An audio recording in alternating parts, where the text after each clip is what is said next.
Man, y'all, I've just gotta say, Clear Obscure Expedition 33 is like the game of the season. It is so good, and I've been playing it for a couple of weeks now, and there's a lot to it. It's a pretty meaty game, and it definitely does deserve a beginner's guide, and that is one I want to start up here.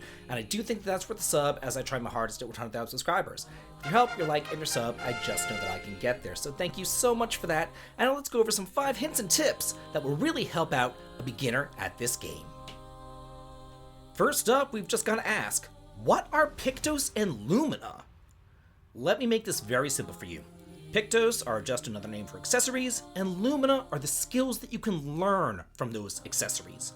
And after fighting 4 battles with a Pictose equipped, you can master them, and then you'll be able to equip their skills or their Luminas on your party members as kind of like a passive skill, though it will cost various amounts of Lumina points in order to do so.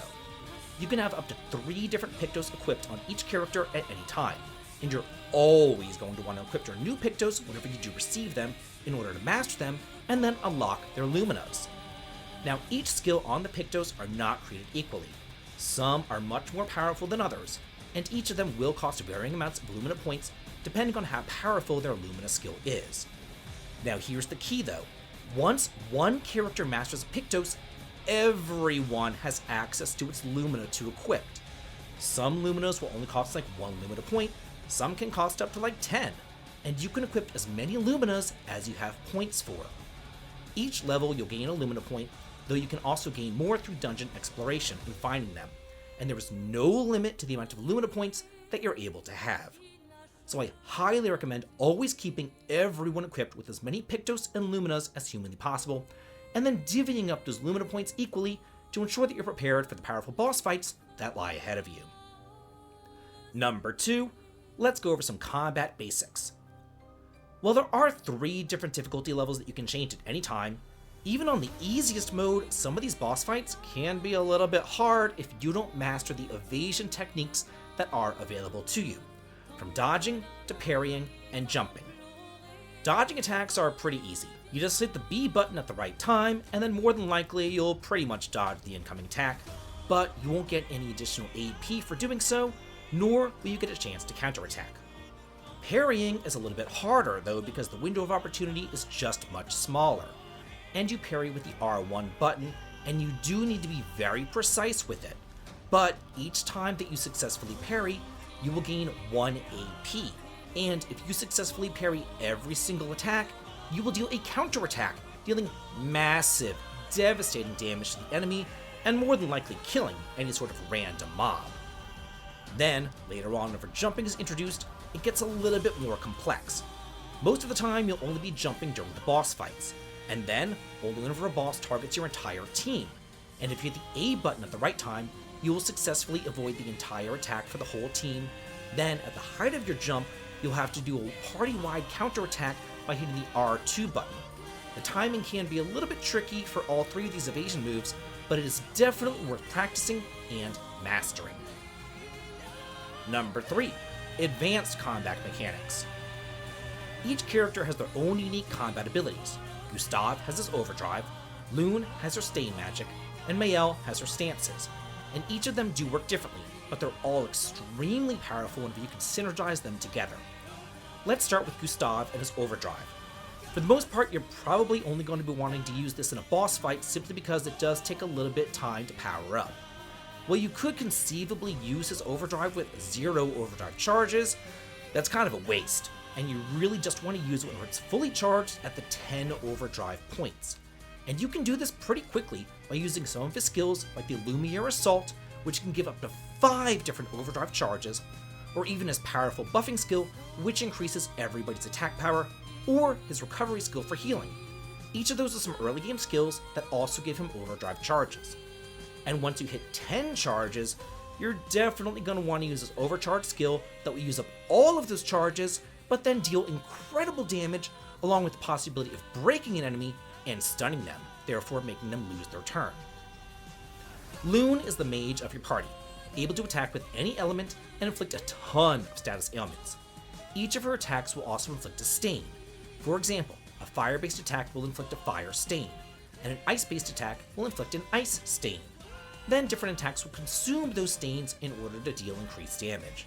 So it's always a good idea to look and see what stains are inflicted upon an enemy before you cast a spell, so that the spell can end up being as powerful as possible. Mayel is your fencer, able to go into offensive, defensive, and virtuous stances. In offensive mode, she'll do more damage but also take more damage. In defense, she'll take less damage but also deal less damage. But in virtuous, she'll get the best of both worlds. And the key to using her is to constantly change her stances around. You don't just want to keep her in one stance the entire time, because as you change her around, it'll greatly increase her power. Number 4, let's go over some skill points and attribute points. Gaining levels is all well and good, but the real bonus in gaining these levels are the skill points, Lumina points, and attribute points that you gain.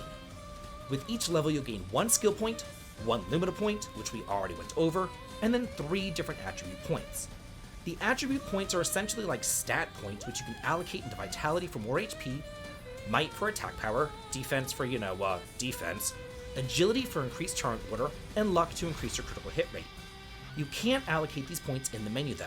You have to wait until you reach an expedition flag, so be sure to stop at all the ones that you see on your journey. Now, the skill points are pretty much the only way that you'll gain new attacks and skills in battle. But because of the way that each character's skill tree is laid out, you're definitely going to want to plan ahead your route before you start spending your skill points willy-nilly. I mean, yeah, go ahead and get all the cheap stuff in the early game just so you have a bunch of skills to work with, but as you head off in the late game, skills will become more and more expensive, and you get further and further away from the others. So it's a very good idea to look at everything, figure out what you want in advance, and head to those first. And finally, number 5, let's talk about the weapons. Weapons scale in power, kind of like how they worked in Final Fantasy Legend 2 for the Game Boy. So I guess that's all you need to know for this. Wait, what do you mean you're not all over 40 and you have no idea what I'm talking about? Fine, I'll go over the best game for the Game Boy, Final Fantasy Legend 2 for all the youngsters out there. Here we go. Certain weapons would scale by strength, like swords and cannons, while other weapons would scale by agility, like rapiers and karate attacks. And it's the same thing here, they're using the same system. You'll notice next to each weapon it has a letter grade, ranging from D all the way up to S. And what that means is that that particular attribute is the multiplier. So if you get a sword and it says like defense C and luck D, that means that it gains its strength from both your defense stat as well as your luck stat, but more so for the defense stat because that's a C and not a D. So don't go thinking that all you need is like might for strength, because yeah, that will increase your attack power, but your weapon's power will be multiplied by your other stats too. So you're going to want to make sure that you upgrade everything relatively evenly so that you're not completely screwed over if you get a really cool weapon towards the end of the game and you never upgraded, let's say, your luck, and it just so happens to use luck as its multiplier. Later on, whenever you're able to access the curator at the campsite, he'll be able to upgrade all of your weapons even further using chroma catalysts, which you'll find scattered throughout the various dungeons. For the first couple of levels, you just need like a basic chroma catalyst. Then, as you get to higher levels, you'll need more advanced catalysts. Upgrading your weapons won't just increase their attack power though. You will notice that some weapons have level thresholds, and when you reach those levels, it will unlock brand new passive effects, such as like decreasing the casting cost of your skills, increasing your stats, or adding bonus protections, whatever. Do keep in mind though that those passive skills only take effect whenever you have that weapon equipped. Unlike the Pictose, there is no way to move a passive effect from one weapon over to another weapon. So that's it for my beginner's guide and 5 hints and tips that I think are really great to know before starting up Clair Obscur Expedition 33. But now, I've just got to ask you, what hints and tips would you give to a newcomer to the game? Let's all talk and chat about it, and let's use this comment section as kind of like a strategy guide for the newcomers, and I cannot wait to hear all of your suggestions. So please do leave a like and a comment, and as always, have a good day.